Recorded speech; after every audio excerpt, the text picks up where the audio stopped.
Typically whenever I do these reviews, it's usually with albums that I'm either very upset about, and those are typically the albums of the past, or albums that just came out. Ones that really deserve some attention. Ones that are very much worth checking out. This is the first real album that I'm doing from the past that I really have enjoyed so much throughout the years that I absolutely had to review in a positive, glowing light. So you already know that I'm really going to enjoy doing this next review, and rightfully so. That's right, the glasses are coming on, and you know what that means. It typically means that the album that I'm speaking about is one for the ages, one that you should definitely check out. But wait, I haven't even told you the name of the album yet, so I probably should do that. And that is The Mantle by Agalloch.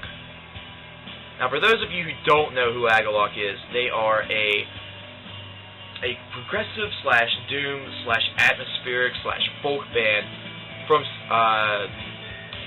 Oregon, should I say. I'm very sorry. I almost said Washington, and I would have been dead wrong. The Mantle is an album that was released early in the 2000s.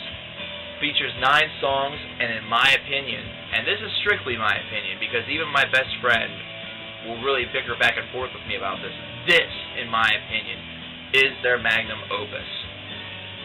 Now, a lot of people, including my best friend, will argue that perhaps Ashes Against the Grain, which was their most recent album, released back in 2006, was actually their magnum opus, but I disagree. 9 tracks. We have tracks as long as 14 minutes and 40 seconds. We have tracks as short as the 2-minute, 24-second long opener. And it's definitely, you can tell that there's a bit of a loose concept based around there, and it's based around the death. It's based around the death of a friend, death of a loved one, death of something. But let's take a look here. The intro to the album is a celebration for the death of man. 2 minutes, 24 seconds, a nice fitting little theme for the album. And I do mean a theme, because you're going to definitely hear the theme a lot. In fact, you hear it as early as the second track, the track that you're currently hearing. The epic of the album. Just the absolute epic, the absolute pinnacle of this band's career, in my opinion, In the Shadow of Our Pale Companion. This song blends the old style of Agalloch that a lot of fans clamor for and love and wish that they would return to on a full-time basis whenever albums such as Folklore and Of Stone, Wind and Pillar came out back in the late 90s and early 2000s. But it also features the new, revised, polished, beautiful Agalloch sound that you just absolutely have to appreciate. It's, in my opinion, still their most perfect song. I can't think of a song that really tops it. The next track is Odal. It's 7 minutes, 39 seconds, mostly instrumental, very atmospheric, kind of goes a little bit further with the ideas of In the Shadow of Our Pale Companion really create a desolate atmosphere. And the desolate atmosphere really suits whenever you make it to I Am the Wooden Doors, track number 4. It starts off very heavy, very black metal-y, and it has a very beautiful passage in the midst of it. Right in the middle of it, should I say. Really, the one thing about this album that really strikes me as glorious is the clean passages. I love their black metal passages, do not get me wrong. However, the clean passages in this song are just absolutely glorious in measure. They have very good clean passages, great clean passages, so I say. Good is just not a good enough word. And they just really blend the atmosphere with the vocals on an absolute pristine basis. They work very hard on this. Track number 5 is The Lodge. 4 minutes, 40 seconds, completely instrumental. You're getting a little bit more of the theme of the album, only you're getting it in its own song, its own unique little environment. It's building that desolation that I was speaking about. You think about a lodge in the wintertime, what do you see? You get this picture in your mind, it's late, and you see a lodge with maybe wind and blowing snow all around it, and you see that log cabin-like lodge, or that very small area of just desolation. It's the only thing that you see, perhaps, in your visual, aside from trees and snow. This suits that theme. Track 6 is You Were But a Ghost in My Arms, and this is where that death theme is rehashed once again. In the Shadow of Our Pale Companion really gets you to strike that whole passageway from death, or from life to death.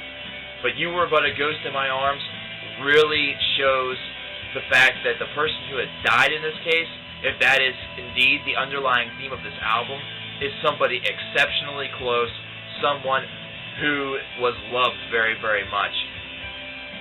I can't stress enough that throughout this 9-minute and 14-second long, just wonderful track, the wavering length between the deathy / black metal-y vocals back to the clean parts, just like I Am the Wooden Doors, blends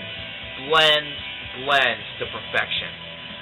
And that's you're noticing the theme here in this album, in this release. The Mantle itself is just the wavering blends, and that's something that I rarely say. Wavering blends. And it's sort of a concept that's very loose and very hard to explain, but it's true, and you'll see it. And you'll constantly hear it whenever you are listening to this album, even if it's just for the first time. It may be hard to even get into for you to get into it the first time you listen to it. But keep on listening. It's such a good album. Track 7 is the Hawthorne Passage. It's a 11-minute long instrumental piece. My personal take is that it's named after Nathaniel Hawthorne. I could be wrong. I'm not one to judge. This is one of those instrumentals that really strikes you because you're seeing themes that are very repetitive, if I could spit the word out, but you're also seeing these themes built upon until they reach the crescendo right around halfway through the song. And then that desolation comes back in. You hear the wind hitting against the shutters. You can sort of hear the wind that would be blowing the snow on the lodge. This is something that you can almost see a writer going into this lodge and writing their masterpiece, but being in complete depression while doing so. One of those tragedies that perhaps you only hear about in stories past with people like William Shakespeare and even Nathaniel Hawthorne. Track number 8, And the Great Cold Death of the Earth. Now think about this. Track 1, A Celebration for the Death of Man, ... Track 8, ... And the Great Cold Death of the Earth. Could it possibly be a complete song? A celebration for the death of man and the great cold death of the earth? Hey, I think so. This song is beautiful. This is one of those songs that really shows the absolute depression of what's going on here. Life is a player on the mantle, and I am ashes on the floor. I am scattered on the floor.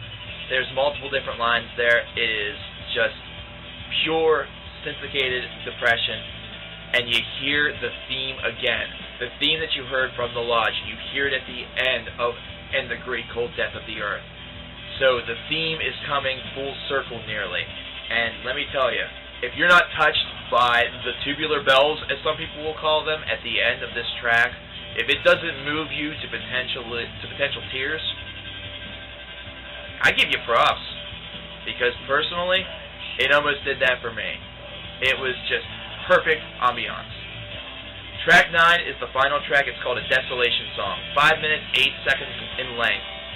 And this song reminds me of one of those old Italian masterpieces that you hear where they're lamenting over something. Typically you hear in Italian a lot of love, a lot of cheer, a lot of love songs. But this takes the alternate route. This is a song that's basically saying, here's the love, the sickness, the poison, the vice. Life is the poison, the desolation, the vice. And right there at the end, you see the themes again. The underlying thing that this album will show you is themes, themes, themes. Repeated themes, wonderful themes. It's a perfect album. It is a complete album. I'm going to tell you this right now. If you are a fan of music, screw being a fan of metal. Screw being a fan of rock. Screw being a fan of classical music.